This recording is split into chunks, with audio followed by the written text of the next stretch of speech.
Okay, I'd like to start this morning by just welcoming all of you guys. Sawadee Krap. Sawadee Krap. Nice to see all of you guys this morning. Welcome to Wat Tung. Welcome to everyone joining us online as well. This is our first day in our temporary classroom, so I'm not sure if everything's comfortable for you guys, but if there's anything that's not so comfortable, feel free to adjust whatever is around. The sound system, we've got that in a temporary place. Our normal classroom is downstairs, and it's a lot larger than this one. It has air conditioning, and we have everything set up in a certain way.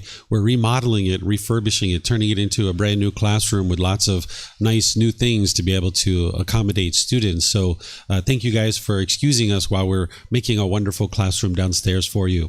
So today is our group learning program where each Sunday and Wednesday I come together with students to be able to help them understand the path to enlightenment and what the Buddha taught in order to train the mind to get to the enlightened mental state.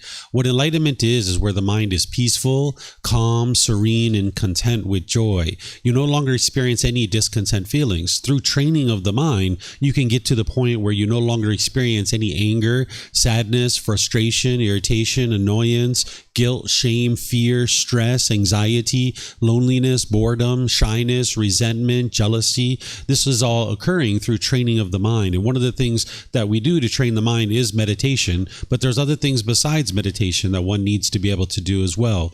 Not only have you eliminated discontent feelings by the time you get to enlightenment, but the mind is focused, it's concentrated, it's experiencing clarity of mind, and then there's deep memory as well, that your personal professional relationships are really blossoming. You won't have bitterness and hostility and harshness in your relationships any longer because you would have cleaned out your mind and purified your mind. You're no longer being bitter and harsh and hostile to other people, so therefore that's not coming back to you. But right now, if you're being bitter and harsh and hostile in your relationships, you're probably noticing a certain amount of that coming back to you as well.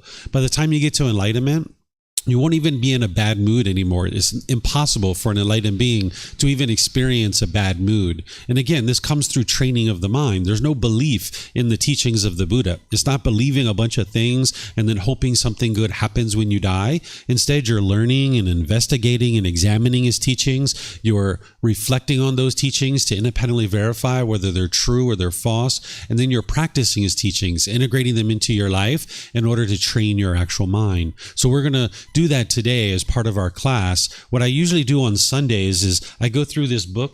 We have our book series over here. I go through this book, this first book that we have, Developing a Life Practice, The Path That Leads to Enlightenment. I go chapter by chapter in this book, and that's what I do on Sundays is I teach a chapter from the book. And this past Sunday, what we did is we studied chapter 1, and then this Sunday coming up, we'll study chapter 2, and I'll explain and provide a discussion to help students more deeply understand what they're reading in the book. And that's a 7-month program to gradually go through and walk through this book to be able to learn the foundational teachings of what it takes to be able to move the mind to enlightenment. And then on Wednesdays, what I do is I get together with students, I meditate with you guys and guide you in a meditation, and then I just open up to any and all questions that you guys have. So when we get to the question period, you guys are welcome to ask any and all questions you like about anything that you're knowing or not knowing or needing to know, anything related to the teachings of the Buddha, any challenges you're having in your life. If you're currently meditating, maybe you have some questions about meditation, but there's an entire path to enlightenment that the Buddha taught, and you might have questions about any aspect of that. And any aspect of it that you would like to ask questions about, you're more than welcome to. We have microphones here in the front of the camera. There's a white bowl, and if you could use a microphone to ask your questions, that would be great, because then the people online will be able to hear you, and we'll be able to hear you here at the temple as well. All you need to do is get a microphone, press the gray button. You just wait a second or so and the lights will show up, and then you just hold it up to your chin, and then you can speak, and we'll hear you here at the temple, and they'll hear you online as well. Whereas if you spoke here without a microphone, they wouldn't be able to hear you online. And then you can take the microphones back with you to your seat, because you might have more than one question, or someone around you might have a question, so you can use the microphone multiple times and share it with the people around you.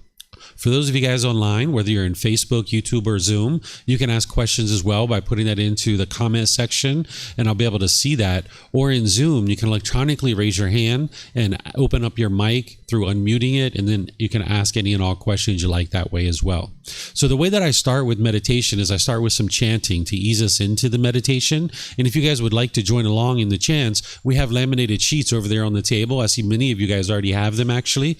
If you'd like to get a laminated sheet, if you don't have one, you're welcome to chant along with us. You'll be able to hear us chanting in the Pali language, and you can chant along at the same time if you like. As we're chanting, it's important to understand that this isn't a rite or ritual, a ceremony or worship. It's not prayer or anything like that. During the lifetime of the Buddha, they used chanting as a way to commit the teachings to memory, because during his lifetime, the technology to write things down didn't actually exist in that part of the world. So they didn't have the ability to write things down and study the teachings. The way that they would learn and study the teachings is they would recite them every 2 weeks through chanting. So with chanting, and it isn't anything mystical or magical. It's not a prayer or worship or anything like that, but instead the way they used it was a way to commit the teachings to your memory. And this is how they were able to learn the teachings during the lifetime of the Buddha. So today I do the chanting as a way to ease the mind into meditation and actually get more benefit out of the meditation itself, because it helps you to build awareness of mind and awareness of the breath as you ease down into the meditation. We don't need to chant in order to remember the teachings, because we have books and videos and podcasts and all these other ways to be able to absorb the teachings. But I still do chanting because it does help you in your meditation. So if you'd like to chant along, you're more than welcome to. After the chanting, you're going to hear me come in with some guidance. And the guidance is going to be essentially instructing you in how to actually do meditation while we're actually doing it. Then after that, there'll be a period of time where it's just quiet and we're just all meditating together. Then we're going to come out of the meditation with some more chanting. And that's where we'll start the class. Now, these chants that you have, you will see a lot of respect and gratitude and appreciation for the Buddha, because if you read the English translations, that's what you're going to see.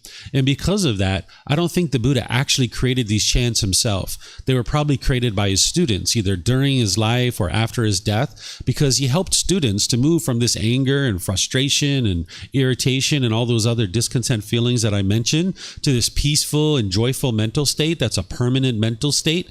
And he didn't want anything from his students. He didn't expect anything from them. So if you learn from a teacher how to move from anger and sadness and frustration and all these other discontent feelings to this peaceful, joyful mental state, and this teacher didn't want anything from you or expect anything from you, you'd probably have a lot of respect and gratitude for that person too. So I suspect that these chants were created by his students, because a Buddha doesn't walk around handing out chants and say, hey, chant this thing to me in order to honor me and respect me, because he would have eliminated his ego and his arrogance. So he wouldn't have done that during his lifetime. So I suspect his students did this either during his life or after his death. So if you'd like to join along in the chanting, that's what we'll start with. Then we're going to do the breathing mindfulness meditation. As we get down into the meditation, you'll be hearing me guide you on that. And then there's going to be a period of time where it's just quiet and we're just meditating together.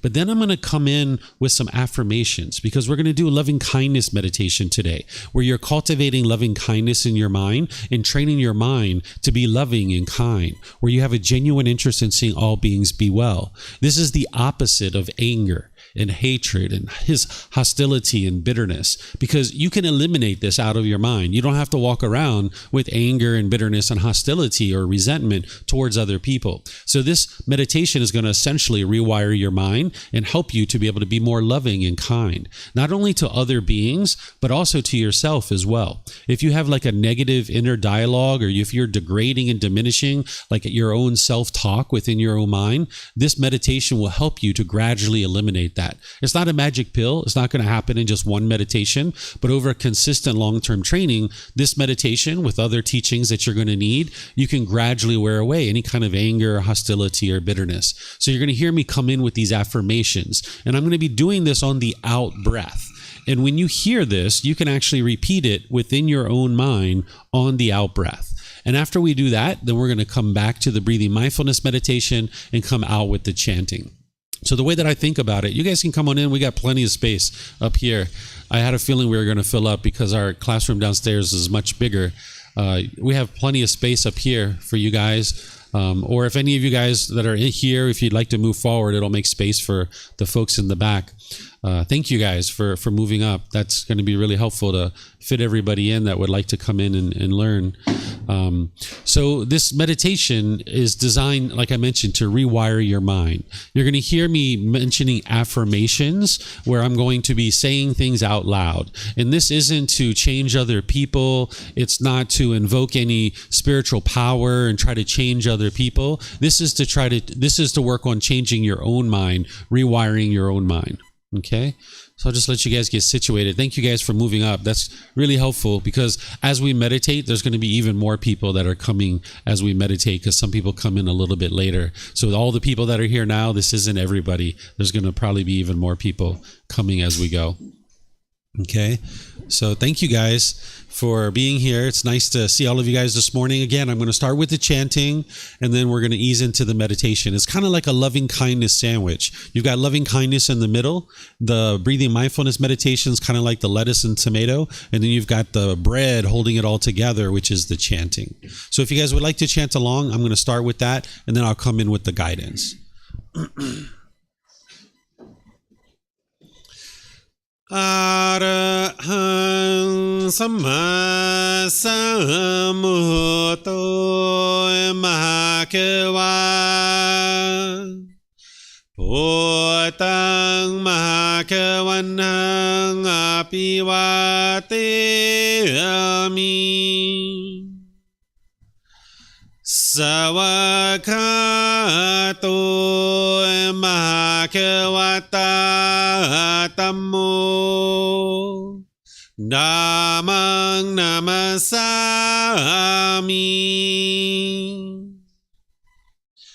Supatipano Mahakavato Savaka Sangho Sanghang Namami Namo Tassa Bhagavato Arahato Samma Sambuddhassa Namo Tassa Bhagavato Arahato Samma Sambuddhassa Namo Tassa Bhagavato Arahato Samma Sambuddhassa Iti piso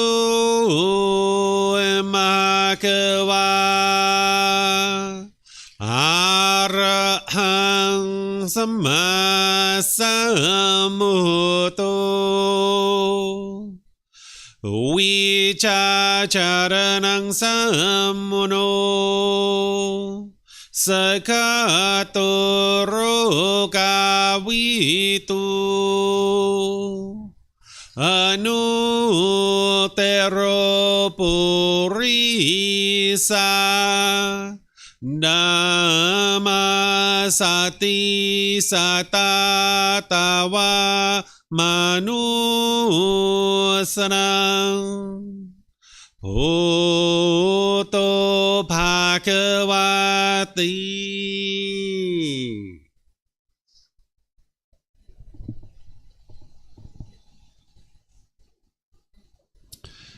Okay, with the lower body and hands and arms comfortable, in the upper body erect, just close the eyes and start breathing in through the nose and out through the nose. Here you're just looking to establish the breath. A nice, natural, steady, consistent breath. Not forced or controlled, just a gradual inhale through the nose, experiencing the full breath. And then whenever you're ready, exhale out through the nose. Breathing in and out.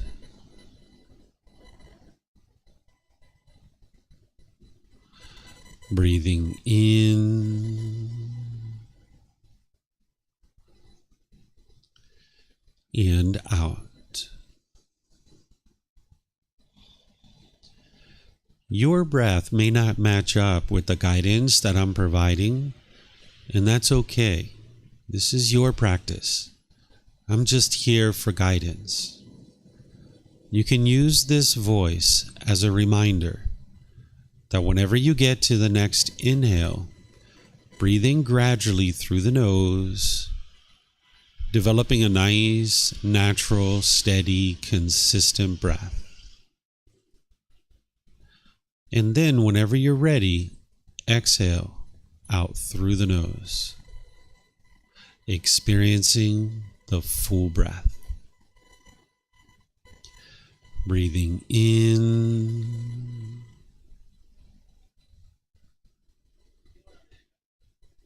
and out.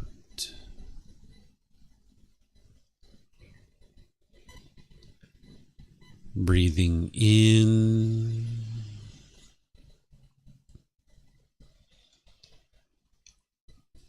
and out.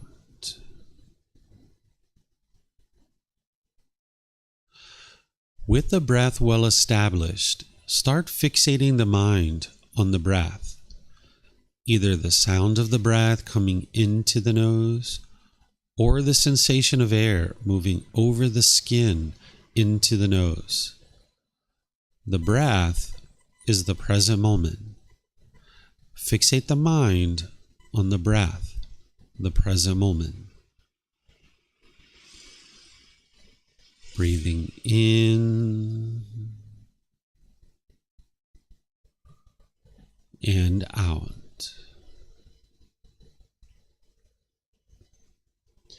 Breathing in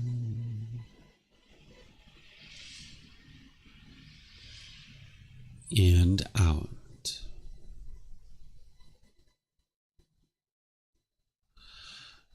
With the mind fixated on the breath, whenever you notice that it moves off the breath, cut that off, let it go, and come back to the breath, the present moment. No need to observe the thought, label it, judge it, analyze it, or even try to figure out where it's coming from. Whenever you notice that the mind is moved off the breath, cut that off, let it go, and come back to the breath, the present moment. Breathing in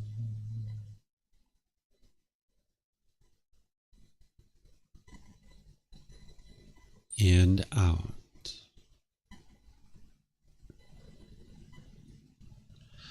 Breathing in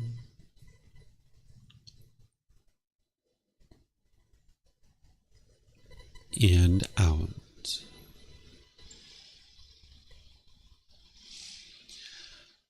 I'm going to be quiet now and let you do this work of focusing on the breath, cutting off and letting go anytime the mind moves off the breath.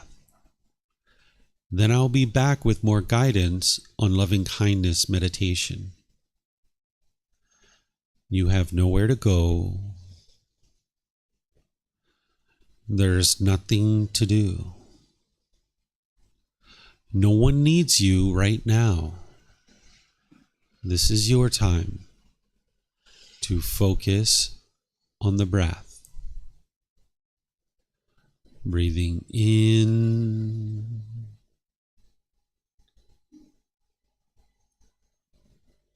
and out.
Continuing to breathe in through the nose and out through the nose. Repeat these affirmations in the mind on the out breath.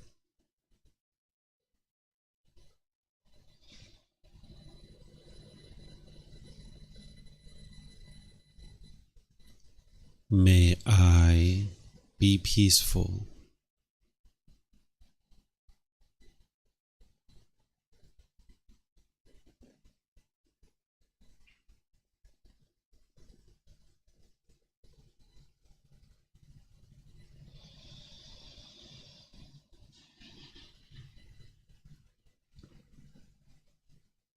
May I be safe.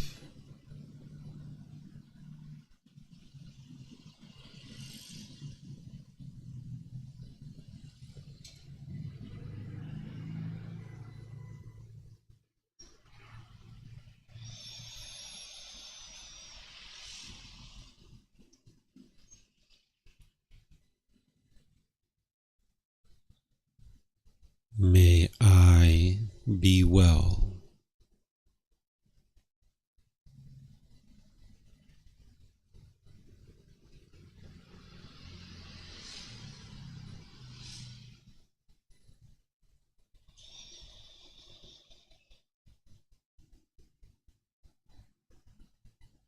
May I be free of all discontentedness in the suffering that it causes.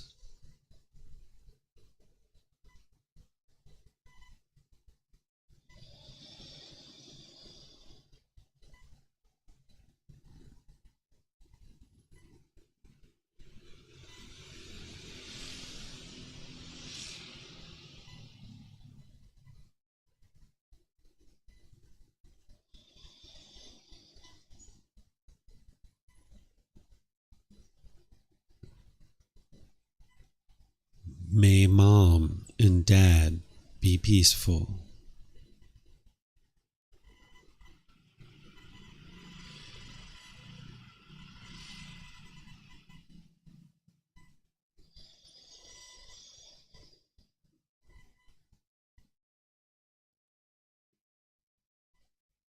May they be safe.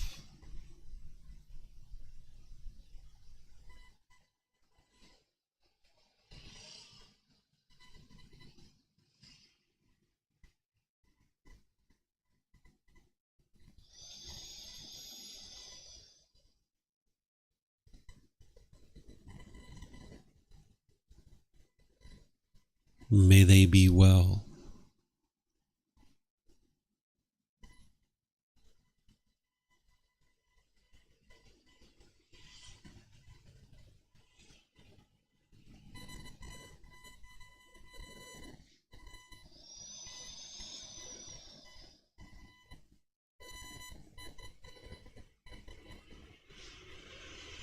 May they be free of all discontentedness in the suffering that it causes.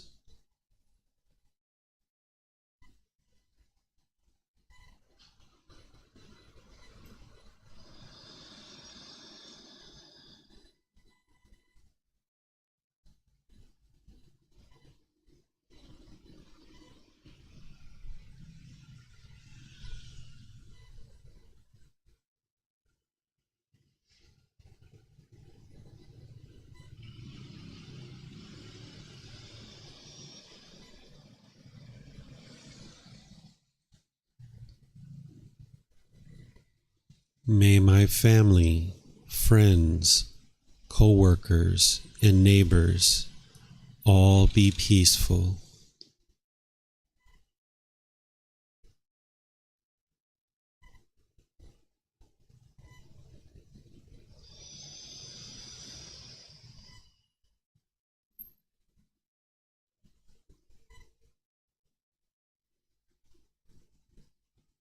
May they be safe.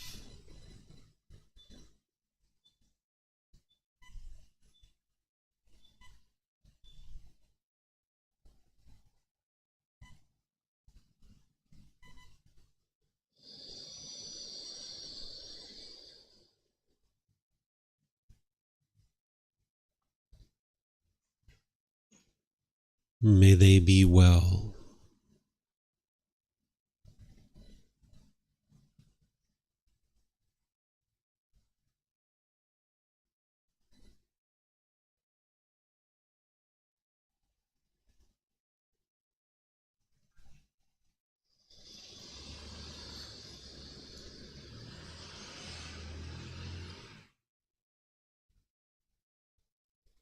May they be free of all discontentedness in the suffering that it causes.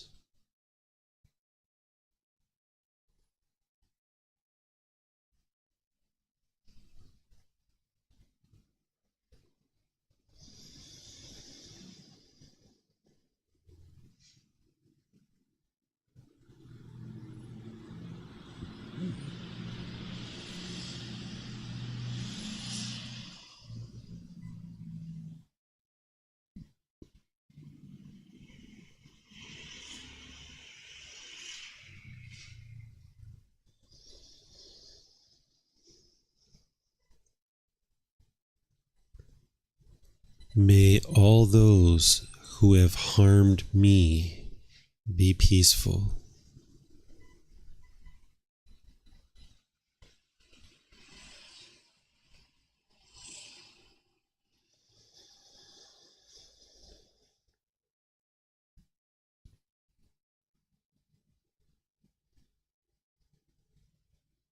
May they be safe.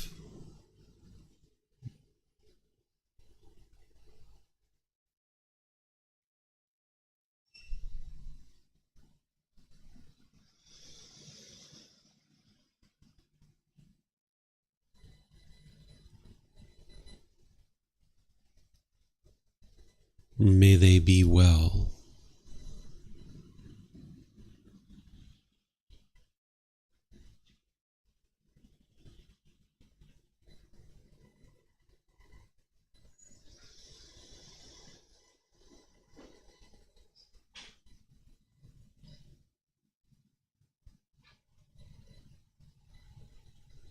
May they be free of all discontentedness in the suffering that it causes.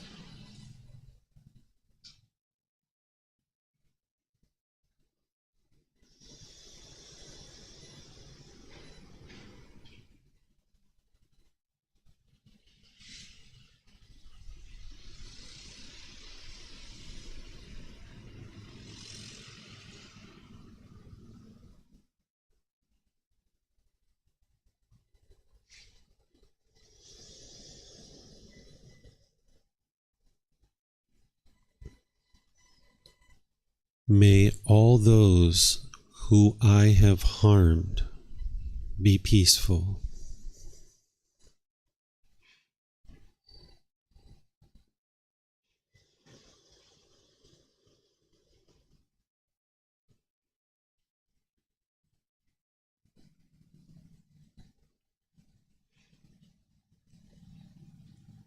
May they be safe.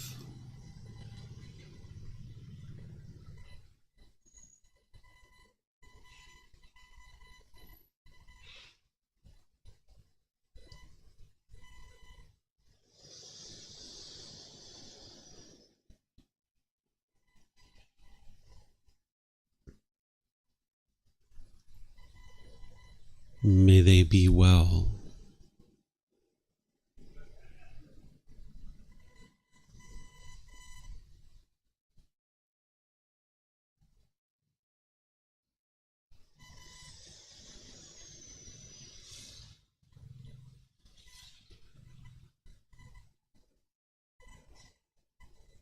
May they be free of all discontentedness in the suffering that it causes.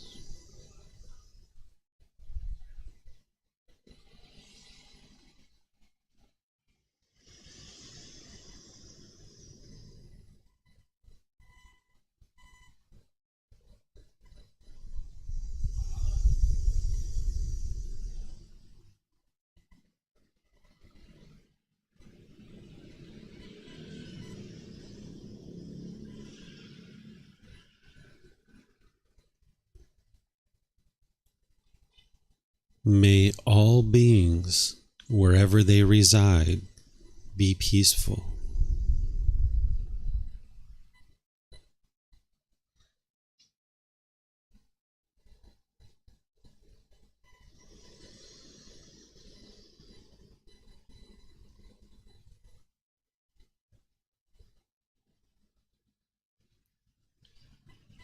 May they be safe.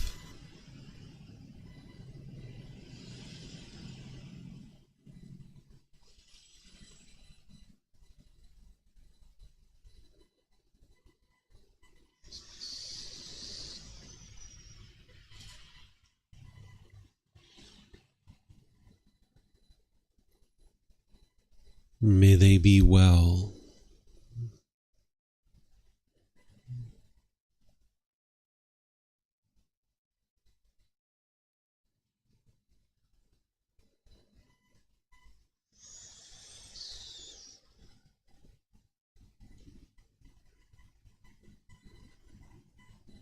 May they be free of all discontentedness and the suffering that it causes.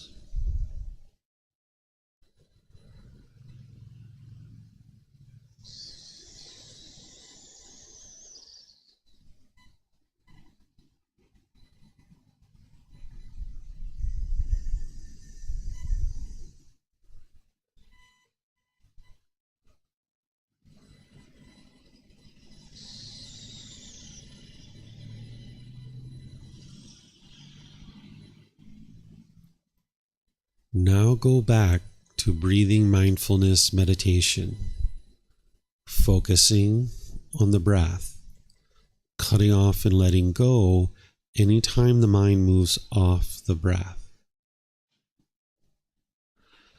Breathing in and out.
อะระหังสัมมาสัมพุทโธมหาเกวาโพตังมหาเกวันหังอภิวาเตมิสวากขาโตมหาเกวตาธัมโมธัมมังนามัสสามิสุปฏิปันโนมหาเกวโตสาวกสังโฆสังฆังนามามินะโมตัสสะภะคะวะโตอะระหะโตสัมมาสัมพุทธัสสะนะโมตัสสะภะคะวะโต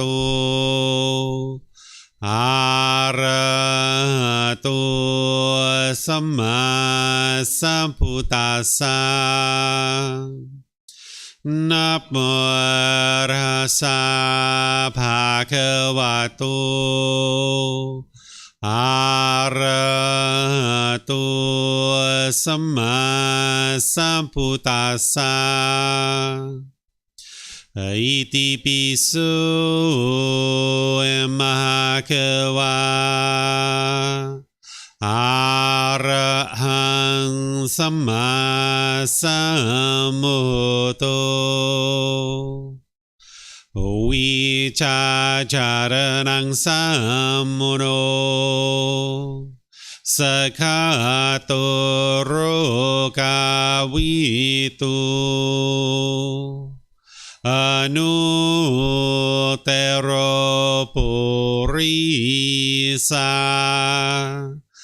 ดัมมาสติสัตตาตาวามนุสนังโพโตภะคะวะติ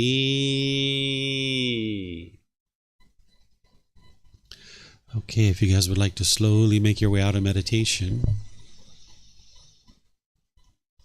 Once again, welcome to all of you guys. Welcome to Wat Tung. Nice to see all of you here this morning. Welcome to our temporary classroom. This is our first day in our temporary classroom. As I was mentioning, we're improving downstairs and making it a lot nicer. Downstairs we have air conditioning, we have all these wonderful things for you guys, but here we'll just for the next 4 weeks spend time up here and still continuing to teach classes and helping you guys to learn about the teachings of the Buddha. To help you guys feel a little bit more comfortable while you're here, we have bathrooms up here. If you would like to use the restroom, there's the door here. This very first door is a bathroom, and then the very last door all the way outside by the stairs, there's a bathroom there. So feel free to use those bathrooms anytime you like. There's even bathrooms outside. If you go out to the parking lot, there's signs that'll take you around to the main temple bathrooms. You can use those as well. And our students provide some refreshments and snacks for you guys. If you guys would like some of that, it's over here on the table. There's some water, and I've seen some oranges over there, and sometimes you'll see different snacks showing up. So if there's anything over there, you guys are welcome to help yourself to all of that stuff there. So as I mentioned, today is Wednesday. It's our group learning program where what I do is I do meditation with you guys, and then I open up to any and all questions that you guys have. But I'll just share a few things with you guys about the teachings of the Buddha to help you guys at least have a little bit of a taste of what the teachings are. And then if you guys have any and all questions that you like, you can use the microphones, as I mentioned here. For those of you guys online, you can use the comment section of Facebook, YouTube, or Zoom. Or on Zoom, you can raise your hand electronically and ask any questions that you like. So this was loving kindness meditation. meditation. This is a form of meditation that essentially is rewiring your mind to be more loving and more kind. Because as long as you're being bitter and harsh and hostile in your relationships, that's what's going to be coming back to you. And oftentimes you might think that that bitterness and that hostility, that anger and frustration is being caused by somebody else or something else, but it's actually not. It's actually being caused by your own mind. This is one of the things that the Buddha helps you to understand in the very beginning of his teachings. His very first teaching is called the Four Noble Truths. And it's to help you understand what is the problem in the mind, the cause of that problem, the elimination of it, and the path forward and how to fix it. Remember, the teachings of the Buddha aren't a bunch of beliefs. What you're doing is you're learning his teachings, you're examining them and investigating them. You're reflecting on them to independently verify whether they're true or they're false. And then you're practicing his teachings and training your mind and uprooting the causes and conditions that are producing these discontent feelings. So there's nothing that you should ever believe about the teachings of the Buddha.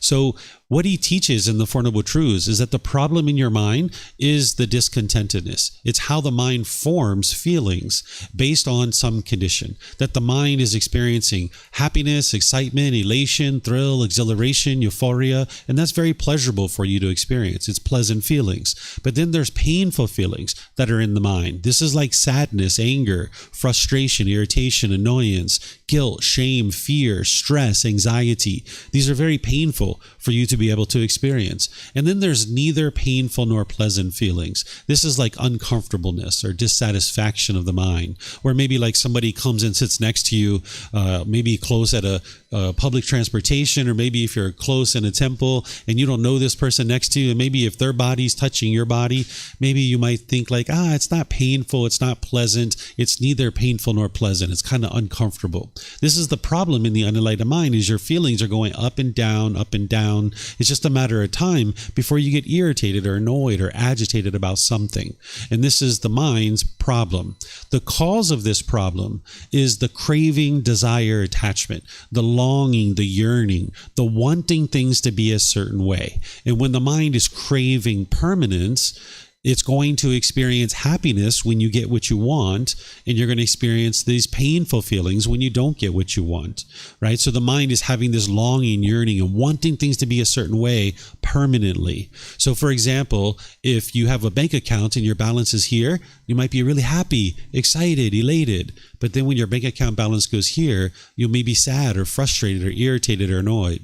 Or if it's sunny outside, you might get happy or excited. But then when it's raining or something else, maybe you're angry or sad or frustrated or irritated or annoyed. This is the mind causing these feelings itself, because the mind is longing, yearning. It's craving permanence. It's wanting things to be a certain way permanently. That when the mind gets what it wants, it gets those pleasant feelings. And when it doesn't get what it wants, it gets the painful ones. So if you think about when you were with your boyfriend or girlfriend, maybe a new boyfriend or girlfriend comes into your life. You get so happy and so excited. This new person's in your life. They're showing you affection. You're going out to dinner. You're going out to the movies. You're going to the park. You're having great conversations. Maybe you're even having intimate contact with each other. Wow, things couldn't be better during that time. Wow, it just feels so great to have this new person in your life. And you're so happy and cheerful. But then as time goes on, you have these wants and these expectations. There are certain things you want from this person.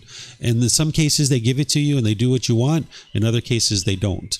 And when they're not doing what you want, you get angry or frustrated or agitated. And the same thing with them. They might have certain expectations in their mind, certain things they want from you. And when you do it their way, they're happy. And when you don't do it their way, they get angry or sad or frustrated. And now you guys break up. Right? And now during that time, maybe you're really frustrated. You're really annoyed. Maybe you're feeling lonely or bored, or you might be missing this person. It's not the love that's causing this. It's the mind holding on and craving permanence, wanting this relationship to be permanent. The love is have a genuine interest in seeing this being be well.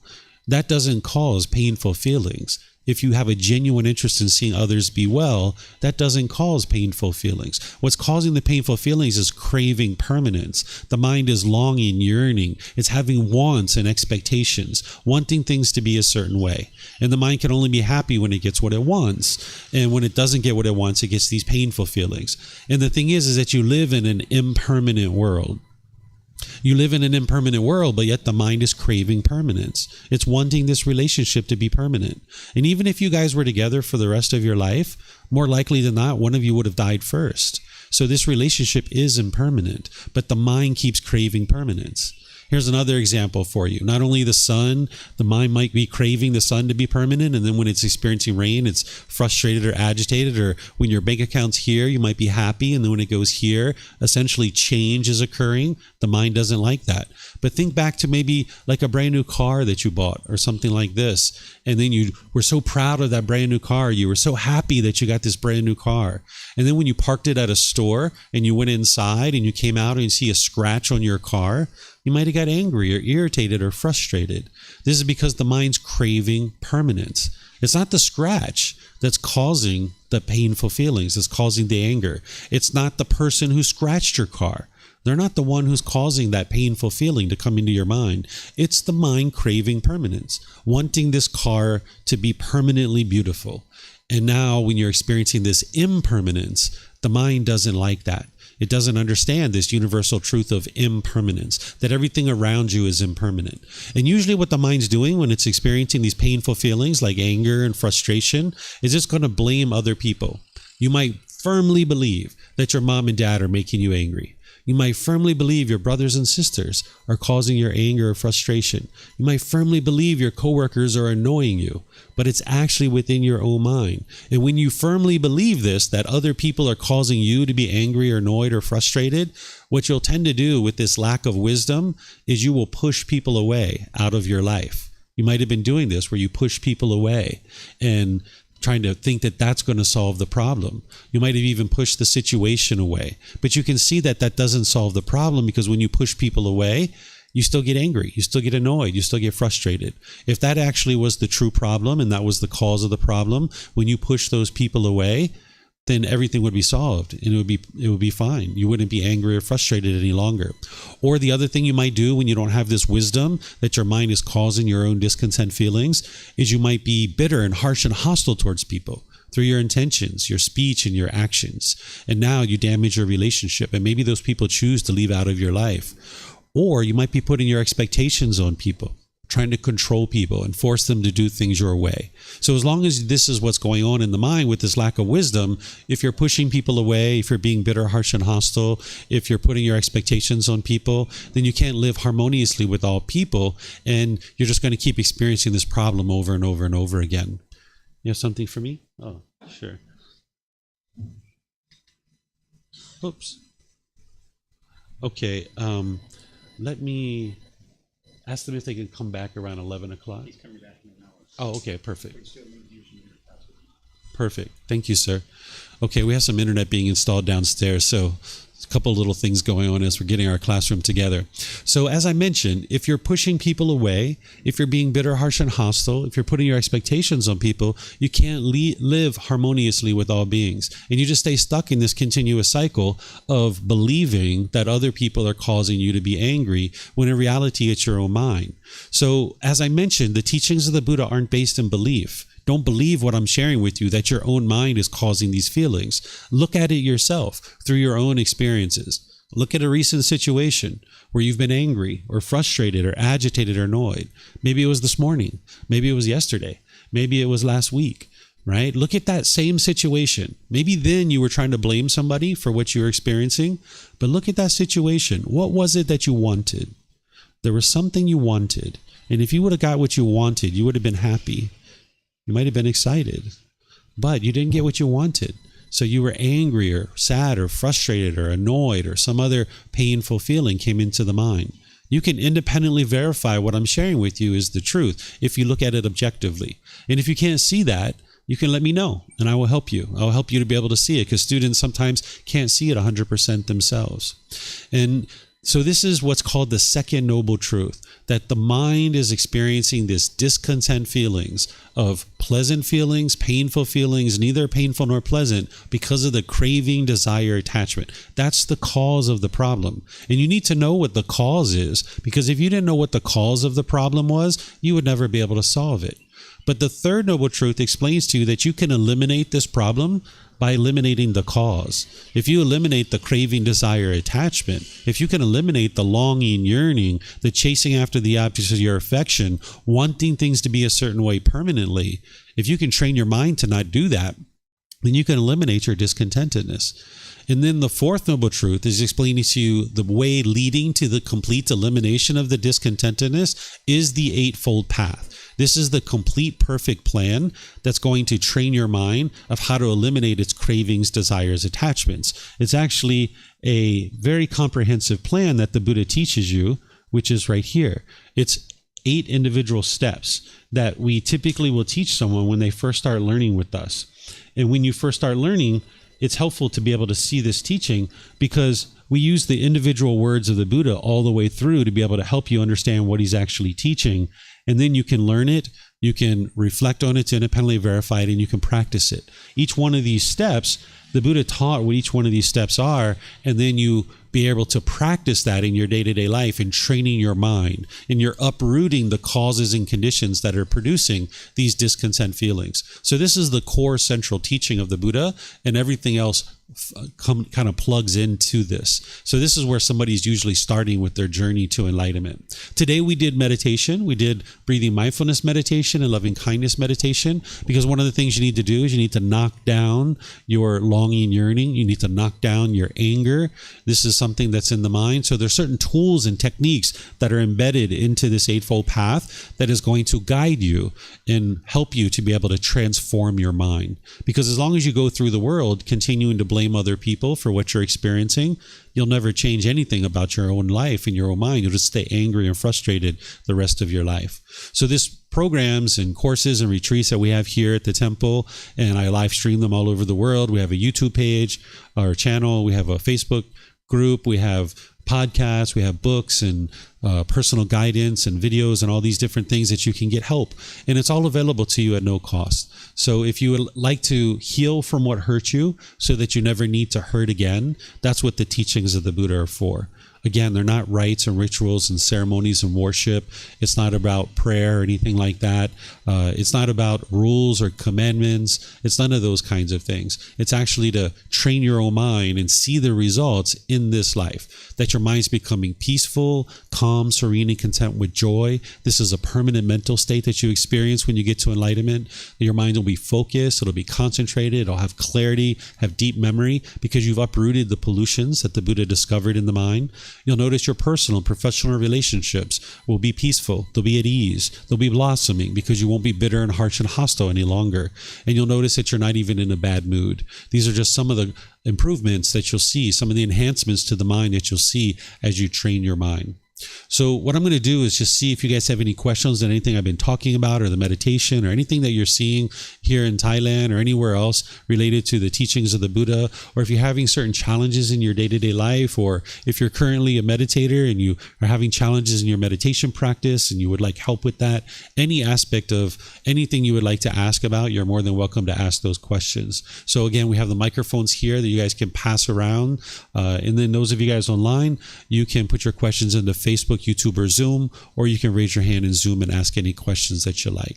So is there anybody who has a question? Anybody would like to ask anything?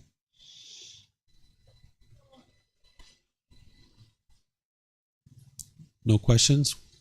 We can pass microphones around if you guys in the back would have a question. Do I hear somebody talking? No? Okay.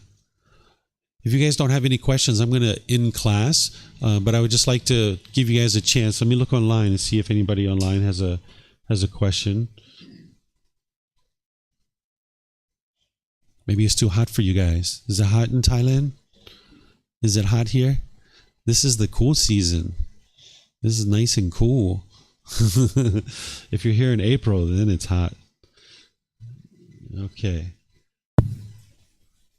Oh, yes, sir. Hi there. I have a question. Yep. Can you just review the Four Noble Truths again? Sure. Please.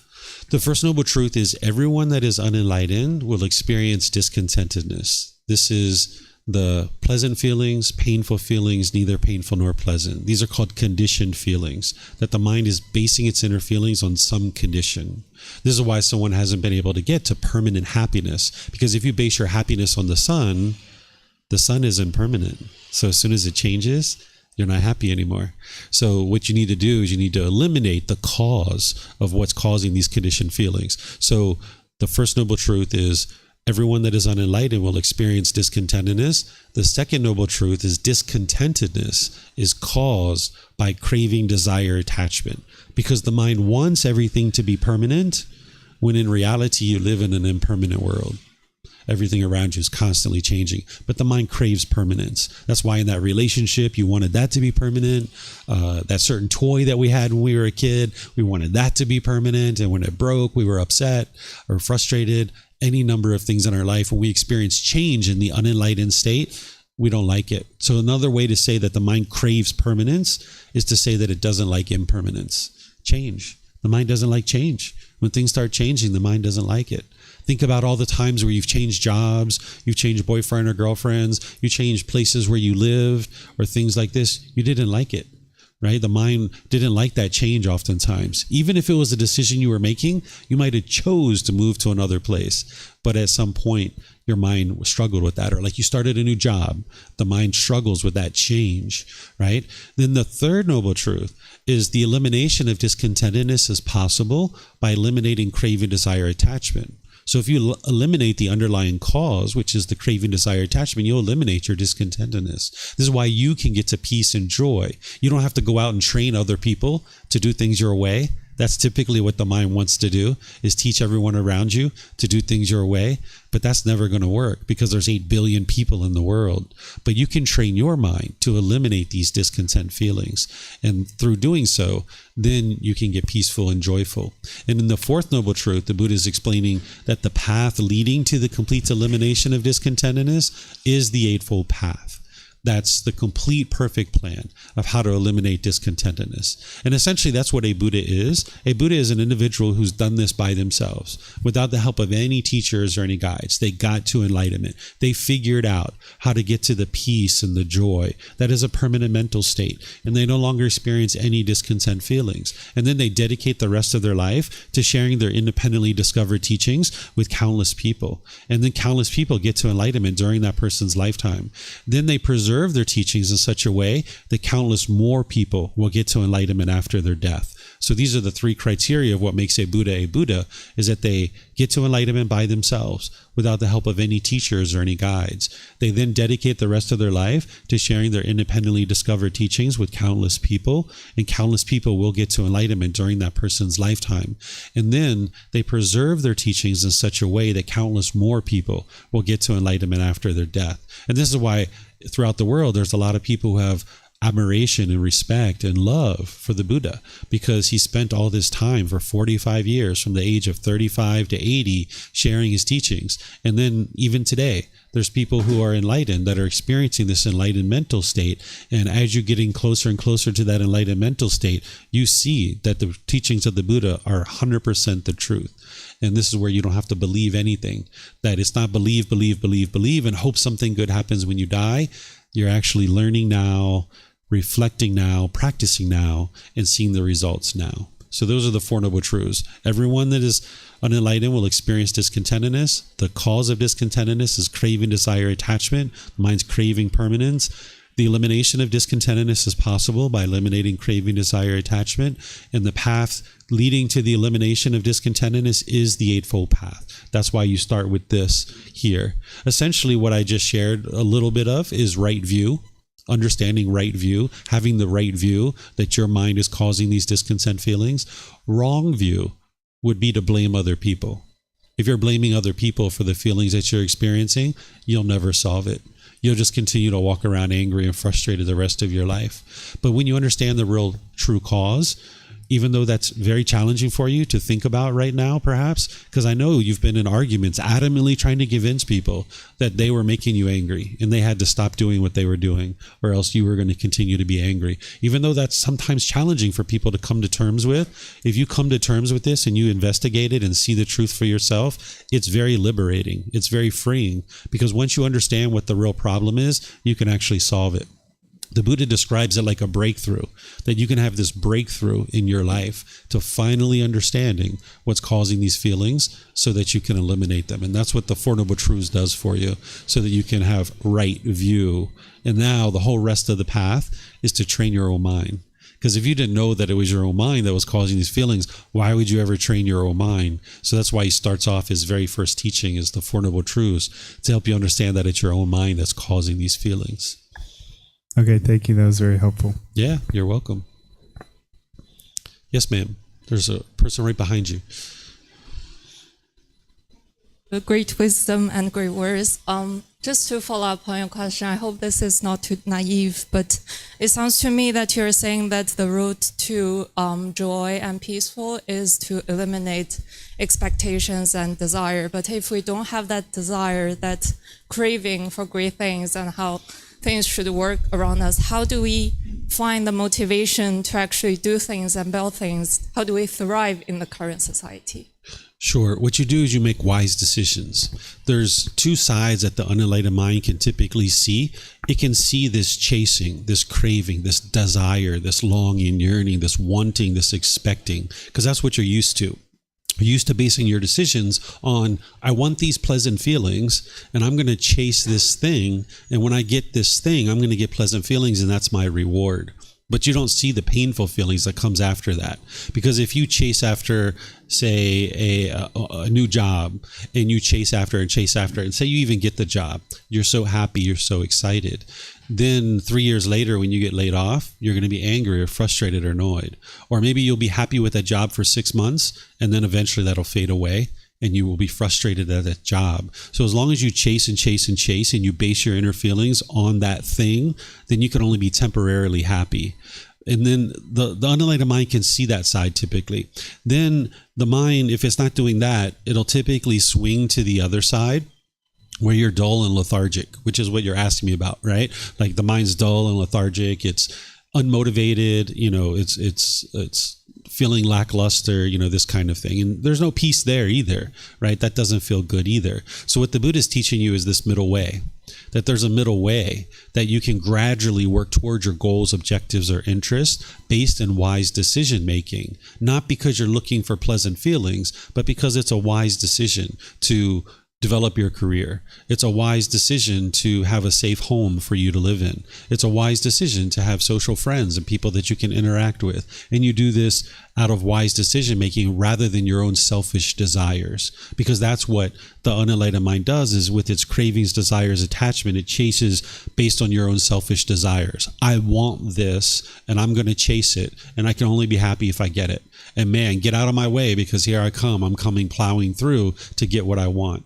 And that's not going to lead to permanent happiness and permanent peace and permanent joy. But like I mentioned, being on the other side, that's not going to be leading to permanent peace and joy either, because the mind's dull and lethargic. So you got to learn this middle way and train your mind to come to the middle, where you can gradually work towards a goal, objective, or interest. And if you accomplish that goal, wonderful. And if you don't accomplish it, that's fine too. And you can maintain your joy. And you just look at it and you're like, all right, I'm 80% of the way to my goal. What should I do here? Should I extend my timeline? And that'll help me to be able to accomplish this goal? Or should I add resources to be able to try to accomplish this goal? Or, hey, 80% is fine. I'm completely fine with 80%. I don't need to go all the way. So I'm fine with this, right? So you can work towards a goal, objective, or interest based in wise decisions, and then don't form your feelings on whether you accomplish that goal or not, because that's a real danger to the mind. It essentially sabotages your ability to be happy, because essentially if your mind has all these wants and desires and expectations, you can only be happy when you get things your way.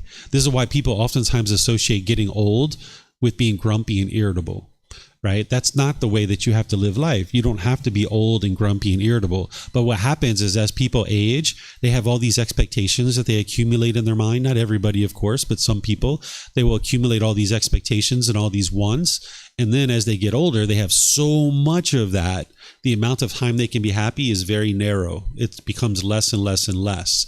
But if you get rid of these longing, yearning, this wants and expectations and chasing after things, now you can learn how to come to the middle and you can enjoy things. You can work towards things with wisdom and wise decision making, and now you can be happy whether it's sunny outside or it's raining outside. If your bank account's here or your bank account's here, you can be happy. Your mom does this, your mom does that, you can still be happy.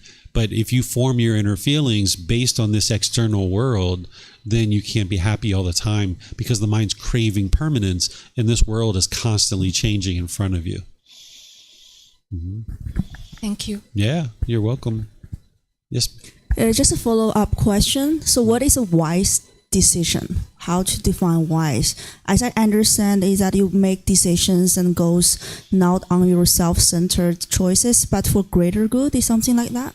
Sure. So a wise decision is a decision that's not causing harm.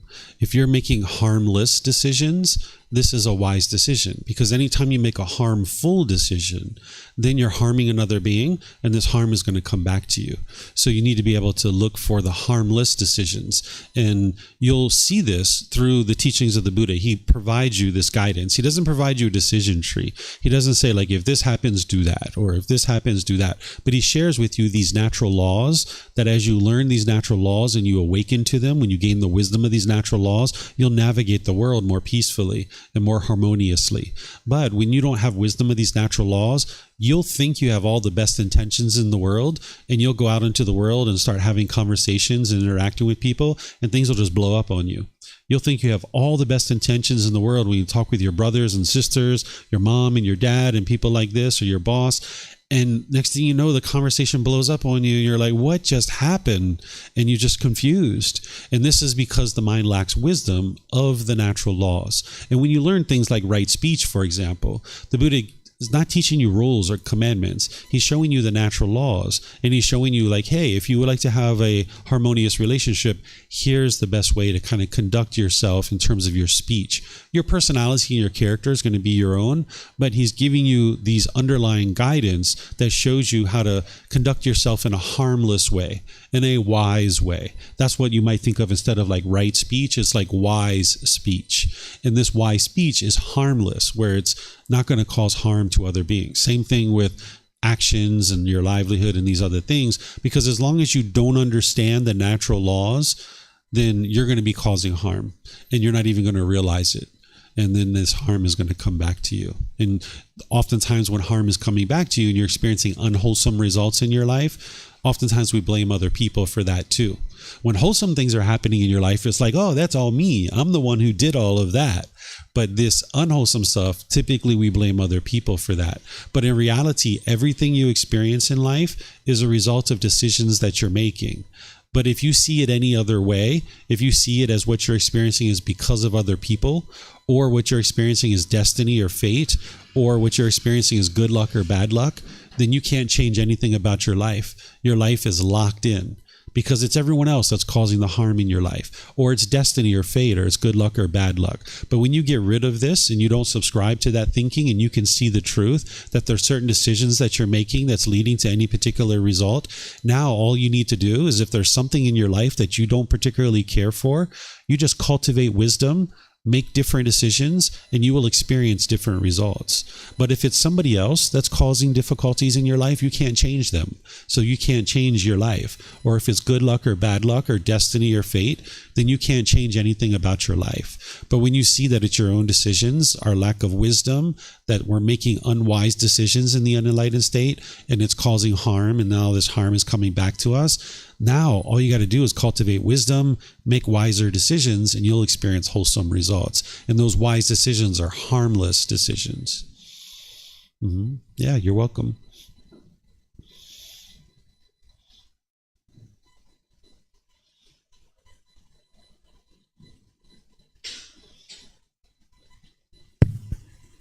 Okay, so my first question is, let's say I have plans to go to some tropical island, to go diving, surfing, just have a wonderful tropical getaway, and I'm really excited about it. And would we consider this kind of a desire, and like my eagerness and excitement to go there, would you consider that a desire? Yeah, so if you're getting excited because of the trip, that is being caused by craving, desire, attachment. Right. So what you are doing in that situation is because the mind wants this thing and it's getting this thing, it will be happy. But if it doesn't get it, it'll be sad or frustrated. So for example, if you plan this trip 6 months in advance and you're in your cubicle at work or your office at work and you're getting so excited you can't wait for this trip, when you get close to that trip, if your flight's canceled and you can't go, you'll be frustrated or agitated or annoyed. So what you would like to be able to do is learn how to make decisions to go do these things, because it's not about whether you do it or don't do it. You would like to be able to go do this thing, which is go on this trip and experience that, but you would like to learn how to enjoy it without craving, desire, attachment. So for example, if you book those tickets 6 months in advance, you can book those tickets and in your mind you can know this may or may not happen because of impermanence. I'm planning the trip. I'm looking forward to the trip. It'll be nice to go to the trip. I will thoroughly enjoy it when I go to the trip. But if for some reason it doesn't happen, that's okay. And I can just be happy here too, in this aspect of my life. See, the way that we typically are in the unenlightened state is we really don't like our life too much, very much. You know, when we go to work, people don't like their work. You know, they kind of maybe despise their boss, or they really don't enjoy the work that they're doing. And they're looking for this escape. And a vacation is like an escape. And now they're looking for that to be able to feel fulfilled. But by the time you get to enlightenment, you thoroughly enjoy all aspects of your life. That when you're working, it doesn't even feel like work. You just thoroughly enjoy it so much. But you need to be able to get to the point where you're practicing a right livelihood. And that's where you get to that point. So it's not about whether you do that thing or not, because an enlightened being will travel. They will go enjoy themselves on doing whatever it is that they would like to do, but they're not going to base their inner feelings on that thing. So if they show up to the airport and their flight's canceled, okay, no big deal. Is there somewhere else we can go? Or can we go tomorrow? You're a problem solver. You're solving this problem. You're looking at the situation and trying to figure out, hey, this is just some impermanence. Our flight was canceled. Of course, every single flight can't take off on time, and not every flight's going to leave as scheduled. So either we'll fly tomorrow or we'll just cancel the trip. We'll just stay here. You know, you're going to be looking at what can I do here, but you're not going to get upset or angry or frustrated if your mind doesn't have craving. But if you have a longing, a yearning, a craving, a desire, a want, an expectation, you'll form your inner feelings on that situation, and you can't be happy unless you go. And then once you go, you'll be really happy. You'll be really excited. But then when you come back, you'll feel miserable. Do I really have to go back to my life? Do I really have to go back to work? Oh, I don't like this, right? That's what the mind's going to do. So you would like to get to a point where you don't have this longing and yearning, and you can enjoy all aspects of your life. And that takes training to be able to get to that point. Okay. What if I'm okay with going home and I'm excited? I'm sorry, I can't hear you. What if I would be okay with going back to my house, but, you know, I still want to be able to cultivate emotions of excitement for a particular trip, as long as I'm able to, if the flight gets canceled, kind of be at peace with that and just move forward in one direction. So is there a way to have a balance of both, where I can maintain these natural human emotional exciting feelings, while still being ready to just accept the fate or the outcome? If your mind's having conditional pleasant feelings, that means when the condition changes, your mind's going to end up in the painful feelings, because that condition isn't permanent. So it's not possible to maintain conditional excitement and then not experience the painful feeling. You will get that painful feeling. So an enlightened being is experiencing unconditioned happiness. They're always happy. They're always joyful, no matter what's happening. So you're not actually giving up anything pleasurable, truly. What you're doing is you're giving up the conditional pleasant feelings, that I can only be happy when this happens and this happens and this happens and this happens and this happens and this happens, then I will be happy. Right. You're getting rid of that, which ultimately, if you allow your mind to continue to have this temporary happiness, you're going to get to the painful feelings too. You're going to get to the sadness. But if you can get to the middle way through training the mind, you can just always be happy. You can always enjoy every aspect of your life. Yeah, that makes sense. So I could look forward to a travel and just acknowledge that it's going to be a great trip. I look forward to it. I'm at peace now, though, and if the flight gets canceled, I'll be at peace then. Exactly. This trip may or may not happen. Yeah. Okay. Thank you very much. Yeah, you're welcome. But it takes training to do that in every aspect of your life, right? Because you're going to want your mom and dad to be a certain way, and you'll be happy when they're that way. And then when they're not that way, you'll be upset or frustrated, or other aspects of your life. Because it's one thing to talk about it in a class like this, and it's like, oh yeah, this might start making sense for you. But to actually go out into the world and do it, that's where the real training comes in. And that's the Eightfold Path that the Buddha teaches you. So it takes gradual training, gradual practice, and gradual progress to get to enlightenment. One of the biggest myths about the life story of the Buddha is people think he sat under a tree, he meditated, and instantly got to enlightenment. This isn't true. That's not what happened. You can see in his teachings, and when he teaches, he talks about gradual training, gradual practice, and gradual progress. So the idea of like learning something like this and then just going out into the world and doing it isn't going to happen. So even though you're hearing this right now, you'll probably get annoyed today or frustrated or agitated or tomorrow or the next day, right? It's just only a matter of time. But if you consistently train your mind, and some of the students here have been studying with me for a while, you can talk to them and they'll tell you like, yeah, it works. If you learn and you practice and you train your mind, you'll see that it actually works. Mm-hmm. Yes, ma'am.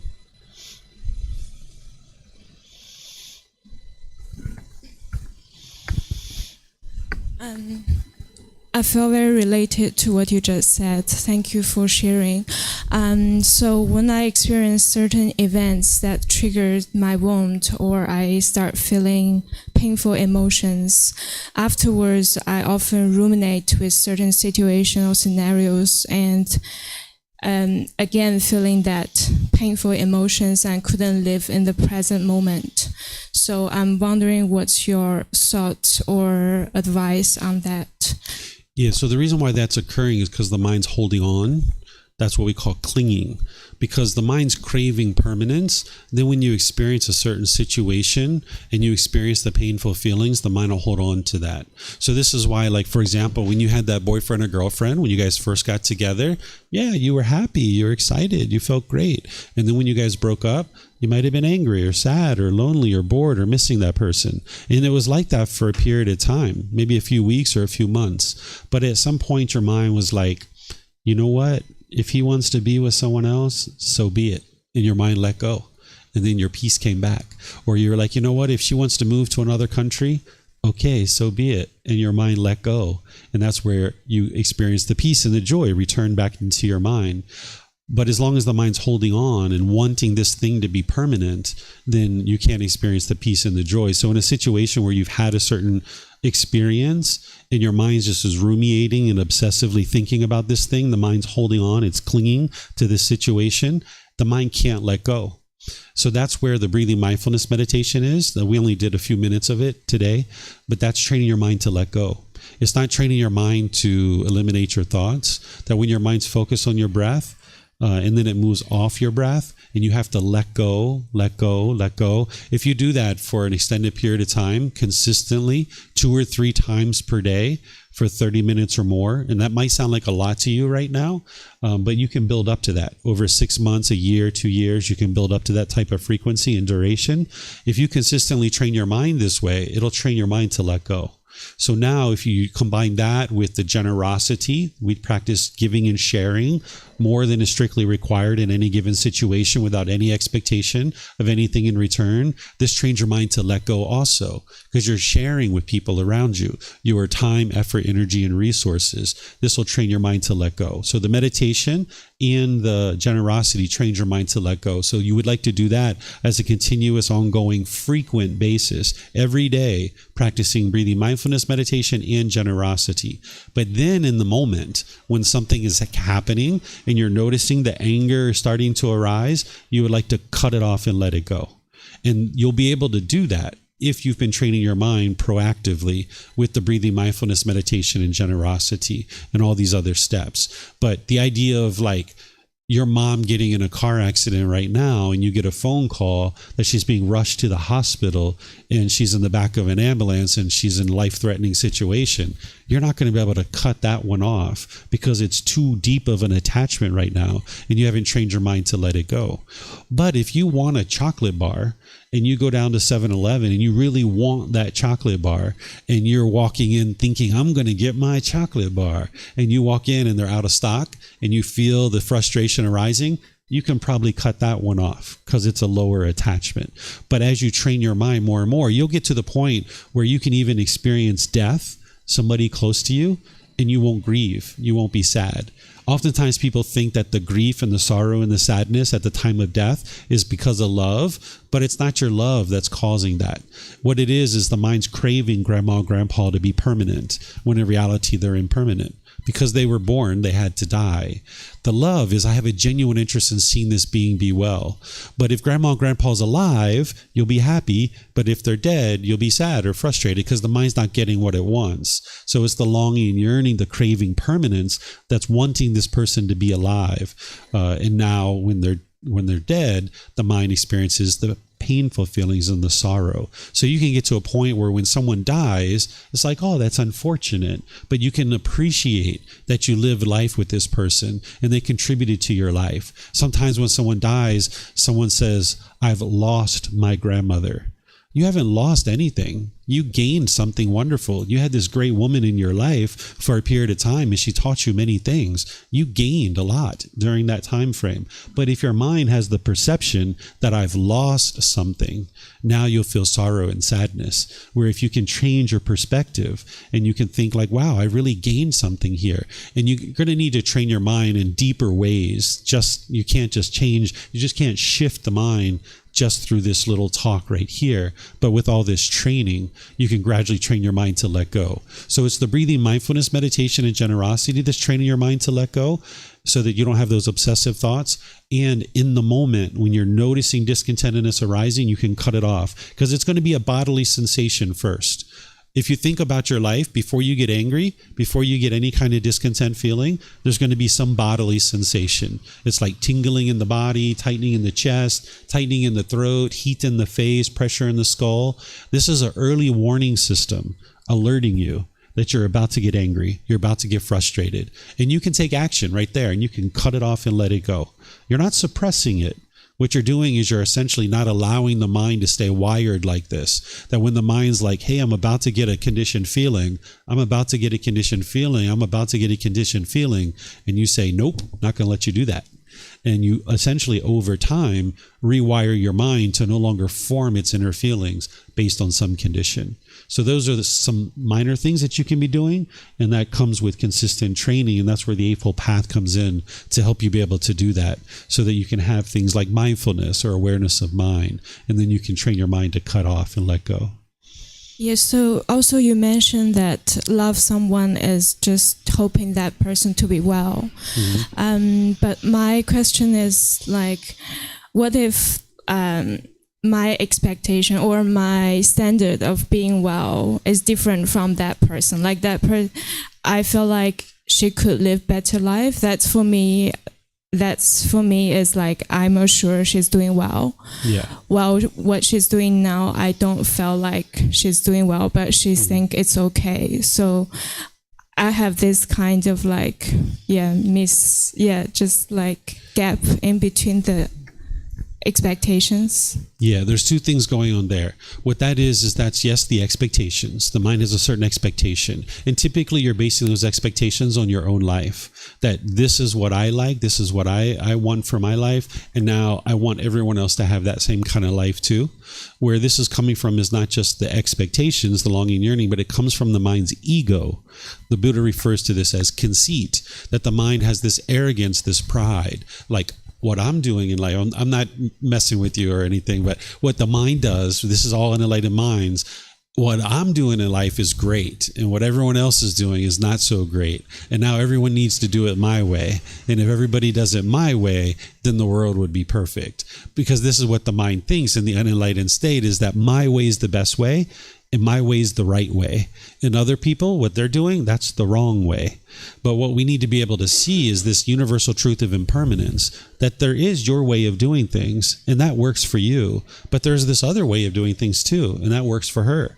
And that's completely fine. But when we put our expectations on other people and we want them to do what we want, that's our craving, desire, attachment. Part of loving somebody is to love them as they are. Love them unconditionally, that you don't want them to be a certain way. You don't expect them to be a certain way. You just love them as they are. And part of loving someone as they are and having a genuine interest in seeing them be well is not putting your expectations on them and requiring them to make decisions the way you want them to make their decisions. That they have to have the freedom to make their own decisions in life. Because as soon as we start putting our expectations on others, now they feel forced, they feel controlled, and now you're going to lose your relationship. Some of you guys might be experiencing that with your parents. Your parents might be putting expectations on you. They probably have unconditional love in there for you. They love you, but it's tainted, it's polluted with these expectations. And now they're trying to control you to do things their way. And they think they're loving you. They think that's what love is if they can control you, if they can get you to do things their way, they feel like, they're guiding you towards a better life. But they don't understand that you are your own independent being. You need to be able to do things your own way and make your own decisions. And that's where you feel most comfortable. And this is the ironic thing about this, is that you probably don't like it when people put expectations on you, but you'll put expectations on other people.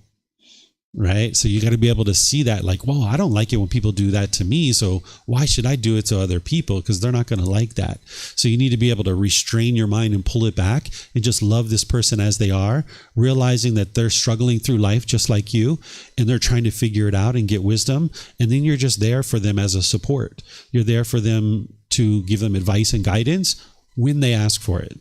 Not unsolicited, because if you just push yourself into someone's life and give them unsolicited guidance, again, this is the ego trying to say, I know what's right and you should do it my way. Instead, it's like, hey, Mom, I see you're doing that thing. Would you like some advice to be able to help you? And Mom might say, sure, what do you got? And then you share it with her. Or she might say, nope, not interested. Okay, Mom. She's going to need to do it herself, and she's got to figure it out herself. And sometimes they say, yes, I would like your advice, and you give them your advice, and they do it a completely different way anyway, right? And you got to be comfortable with that too. I had that with my mom. One time she called me, she's like, David, I need your advice on something. I was like, sure, what do you got? She shared it with me. I spent maybe 45 minutes to an hour talking to her. She said, David, I think your advice is right on, and this would be the best way to do it, but I'm not going to do it that way. And I said, okay, Mom. So that's your generosity. Even when you're sharing and you're helping someone, you need to be able to do it without any expectation, not even an expectation that they will do it your way. But then see, Mom came back about 6 months later and she said, David, it happened again. And I said, what's that? And she said, I listened to you. I knew that your way was the right way. I didn't do it that way. And it blew up on my face. It didn't turn out well. And I was like, no worries, Mom. It's like, at least now you know, right? So sometimes people are going to take an hour of your time, you're giving them an hour of your time, and then they don't even do what you suggest. And that's, if you're practicing pure generosity, that won't bother you at all, because you don't have an expectation that they will do it your way. Because see, like if you're practicing generosity and you're holding the door for somebody when they're walking into the store, if you're standing there expecting them to say thank you, you'll get frustrated when they don't say thank you. That's because the mind's craving permanence. You're permanently wanting every single person walking through the door to say thank you. And that would be wonderful if everybody did that, but that would be a world of permanence. We live in a world that is impermanent. Some people are going to say thank you. Some people are going to not say anything at all. So when you're practicing generosity and you're holding the door, you need to do it without any expectation, not even expecting a thank you. And now if they say thank you, that's fine. And if they don't say thank you, that's fine too, because you don't want anything from this person. You're just working on enhancing your mind, and practicing generosity is wise. So anytime you put expectations within your own mind, it's going to cause discontentedness. And when you put expectations on others, they're going to feel pressured, and they're probably going to leave out of your life. So you like to just love people as they are and be a support for them, encouraging, helpful when they're open to your advice. Thank you. That's very helpful. Yeah, you're welcome. Okay. Any other questions? Looks like we have a question from Chris coming in. Let's see, Chris, how do you define wisdom? Something like deep understanding or something else? What wisdom is based on these natural laws, that if you can independently verify something, then you know that it's wise. So the teachings that I'm sharing with you, you should be able to independently verify what I'm sharing. Like standing there, holding the door, expecting a thank you, and you don't get one, I can tell you, you're going to be angry. You're going to be frustrated. You're going to be annoyed. And some of you have done that. That's why you may be laughing, because I used to do that too. I used to stand there holding the door, and when someone walked by and didn't say thank you, I'd get frustrated, right? But then when you get rid of that expectation, you're like, wow, that feels so much better. I don't get frustrated when they don't say thank you. But you need to be able to know these natural laws. So what wisdom is an independently verifiable truth that you can independently verify. That's what the teachings of the Buddha are, is that you're cultivating wisdom.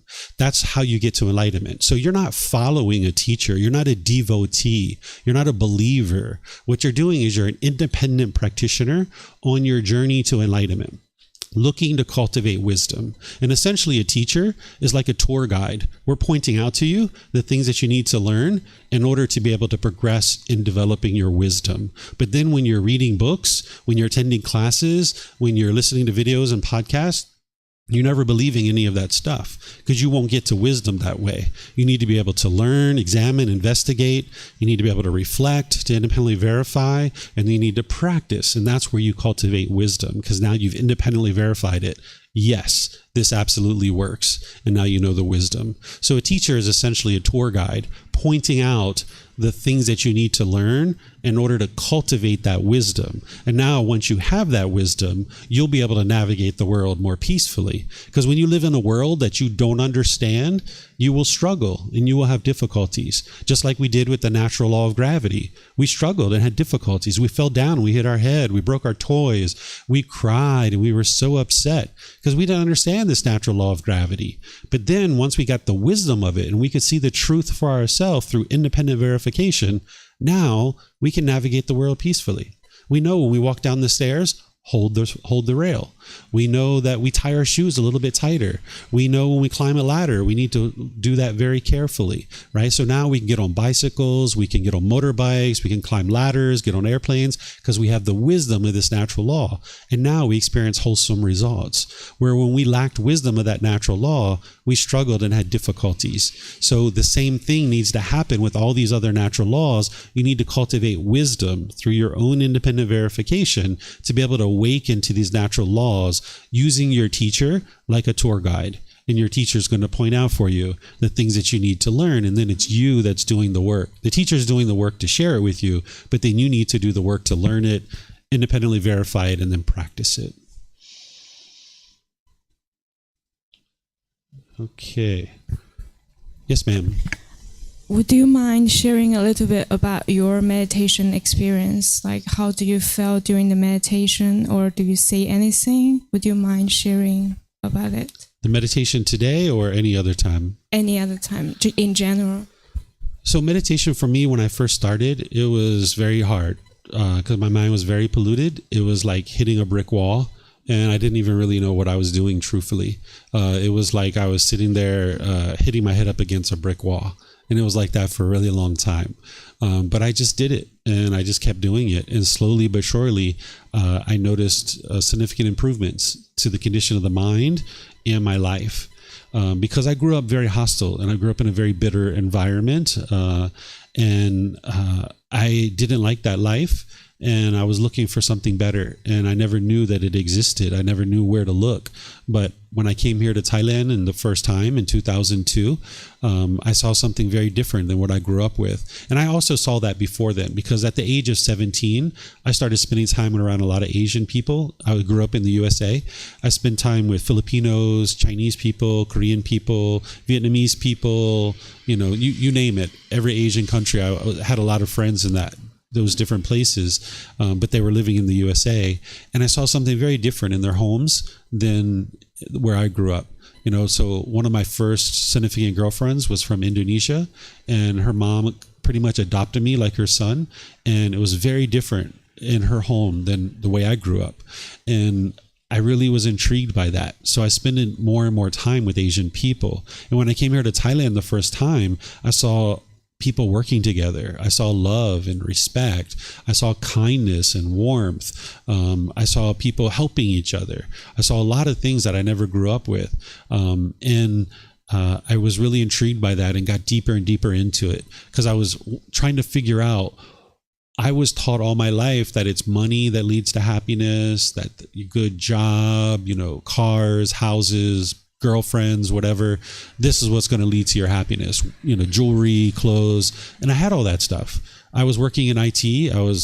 I had quite a bit of money at that time. I had all that stuff, but I didn't have the happiness. And I came here to Thailand and they didn't have those things. I was in a village that was like dirt roads and wood shacks. And the village that I was in, they said they hadn't seen a white person there for 20 years. They were walking around. At that time I had hair on my head. They were running their hands through my hair. They were looking at my skin. They were touching my face and everything.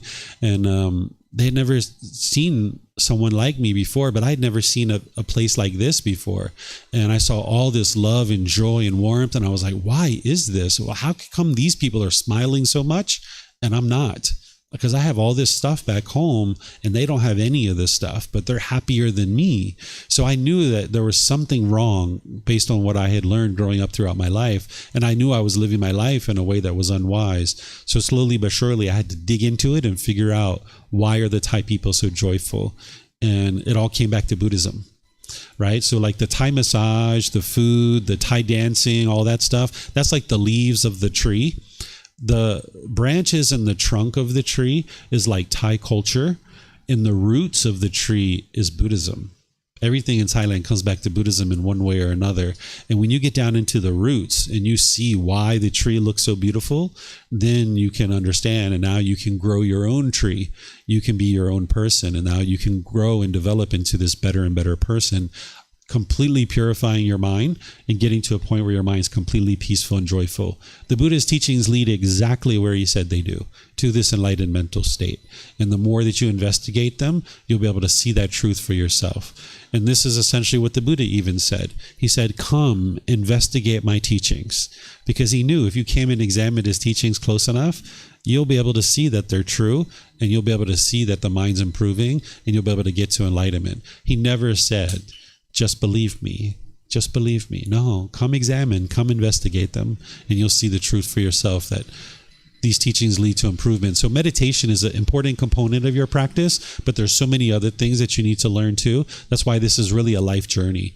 By the way, if you guys are looking for a place to start, we have our books over here. Normally we have them on a nice bookshelf, but for our temporary classroom, we just put them over here.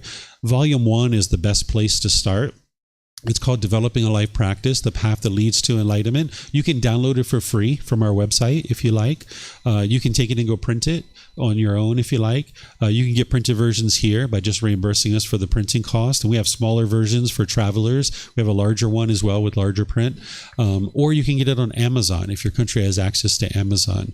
And if you read that first book and you attend the classes and courses and retreats, slowly but surely, you can learn this better way of life. That's what the Buddha taught, this better way of life. I don't see the teachings of the Buddha as a religion at all. Sometimes people think of it that way. The way I see religion is it's like one person at the top telling everybody else what they should or shouldn't do. There's usually rules and commandments. There's usually rites and rituals and ceremonies and worship, but none of that is what the Buddha actually taught. He just shared with you this better way of life. So if you guys would like to get that book for free, you can download it from our website or get versions here, or take it and go print it, or get it on Amazon if you'd like. And then our website has all of our classes, courses, and retreats, and you can attend through live stream. You can attend here. You can watch recordings. The resources are here and available for you. You just need to decide that you would like to do this work to improve your condition of your mind in your life. Thank you. Yeah, you're welcome. Okay. I don't see any more questions anywhere. Let me just check one more time. Okay, so what I'm going to do then is just end by thanking all of you guys for joining. Thank you for being interested to attend classes here and learning the teachings of the Buddha. Thank you for understanding our changes, our impermanence with our classroom, right? This is just change. It's just impermanence. That's all it is. Eventually, we'll be back down to our classroom as well. So thank you guys for being understanding and walking up the steps and sitting here with some air blowing on you, maybe a little bit closer to someone than you prefer, or maybe a little bit warmer than you prefer. But if you don't crave permanence, then you can be joyful and happy no matter what's going on, right? So thank you guys for being here. If you'd like to learn more, I teach on Saturdays, Sundays, and Wednesdays. I typically have courses and retreats throughout the month, but this month we are only teaching the Sunday, Wednesday, Saturday classes because of the construction downstairs. We would like to give them time to be able to do what they need to do. And if we were up here learning for 6 or 8 hours a day, and there was like banging and jackhammering and all this stuff, it would be challenging for you guys to learn for that period of time. But they agreed to be quiet for 2 hours, 3 times a week while we teach classes up here. So thank you guys for understanding. And if there's anything you guys would like to come talk with me about, feel free to come let me know. Otherwise, have a very lovely and wonderful rest of your day. We maybe see you next time. Sawadee Kap.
Thank you again for watching. Enjoy your meditation. Look forward to seeing you online and answering any questions that you might have. Thank you so much.